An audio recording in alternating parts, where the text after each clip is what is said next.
మన నాయకుడు కేసీఆర్ గారు తెలంగాణ సాధించుకున్న తర్వాత గత 10 సంవత్సరాలనే కనీ విని ఎరగని విధంగా తెలంగాణ బ్రహ్మాండంగా డెవలప్ అయింది.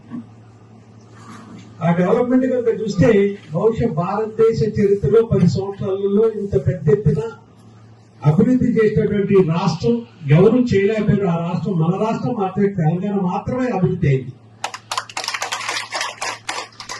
ఒకసారి వీళ్ళు ఒక మాయమాటలు మోసపు మాటలు చేసి చెప్పుకుంటూ 6 గ్యారంటీలని 420 హామీలని ఇంత బుక్ తయారు చేసేసి అవన్నీ ఇచ్చేసరికి ప్రజలు కూడా అనుకున్నారు ఏమిలే వచ్చే వస్తూనే ఉన్నాయి, వీళ్ళేదో వచ్చి ఇంకేది ఇస్తారట అనేది మోసపోయారు. కరెక్ట్ గా చెప్పాలంటే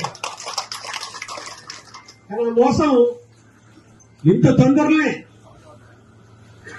మనం అనుకున్నాం ఒక 4 సంవత్సరం 2 సంవత్సరాలు పట్టుద్ది అనుకున్నాం కానీ 100 రోజులలోనే మొత్తం చాలా వరకు బయటపడ్డాయి. మేమందరం మొన్న కూడా ఎండిపోయినాయి.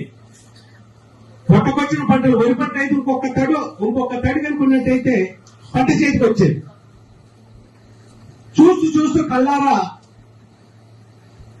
అటు పక్కన 5-6 మండలాలలో పెద్ద ఎత్తున వరి నష్టపడిపోయింది, మొక్కజొన్న నష్టపడ్డది.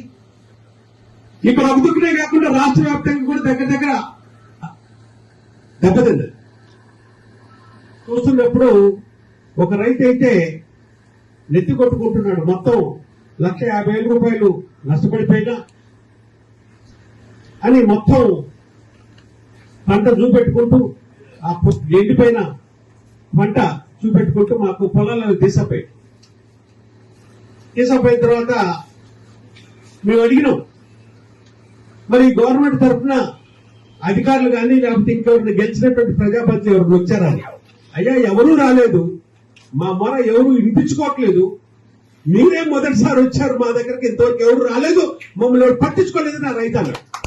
మరి కేసీఆర్ గారు రైతులు బాగుంటే రాజ్యం బాగుంటది, రైతులు బాగుంటే ఊళ్ళల్లో ఉన్నటువంటి బడుగు బలహీన వర్గాలకు అందరూ కూడా బాగుంటారన్న ఆలోచనతో ఆయన ఎంత చేసినా కూడా మనం ఇప్పటిదాకా ఇస్తానని డిసెంబర్ 9th కానివ్వండి మీరు వచ్చేస్తుంది 2 లక్షలని, 15,000 వస్తాయని, 2,500 రూపాయలు ప్రతి ఇంటికి వస్తుందని, తులం బంగారం వస్తుందని, ఇక ఒక్కొక్కళ్ళు అయితే ఇక ఆ ఓట్లు వేసినప్పుడు పోయినోళ్ళు కూడా వీడు లేదు వాడు లేదు అని మొత్తం మన ఇంటి కూడా తులం బంగారం అని ఇక ఒక్కొక్కటి అనుకొని వేశారు.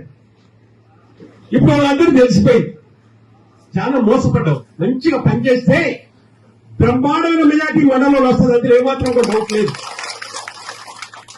పార్లమెంట్ లో బీఆర్ఎస్ ఎంపీలు ఉండాల్సిన అవసరం ఇప్పుడు చాలా ఉంది.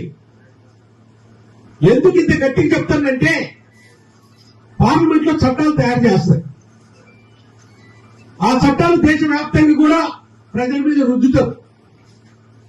ఇప్పుడు మెజార్టీ బీజేపీకి ఉంది, వాళ్ళు అడ్డమైన చట్టాలు ఎన్నైనా చేయొచ్చు.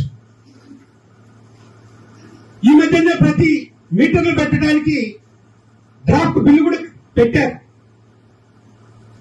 కరెంటుకి మీటర్లు పెట్టాలని, రైతు చట్టాలు నల్ల చట్టాలని. ఆ చట్టాలు మనం పార్లమెంట్ లో వ్యతిరేకించినా కూడా పార్లమెంట్ లో బీజేపీకి మెజార్టీ ఉందని చెప్పి 1 సైడెడ్ గా వాళ్ళు బిల్లు పాస్ చేసి పార్లమెంట్ ఉండాల్సిన అవసరం ఉన్నది అక్కడ. మన కనుక పార్లమెంట్ రికార్డు కనుక దిద్దే తెలంగాణ ప్రజల గురించి, తెలంగాణ ప్రాజెక్టుల గురించి, తెలంగాణ విభజన చట్టం హామీల గురించి, తెలంగాణ రైతాంగం గురించి పోరాడింది పోయిన 5 సంవత్సరాలలో ఒక్క బీఆర్ఎస్ ఎంపీలు మాత్రమే.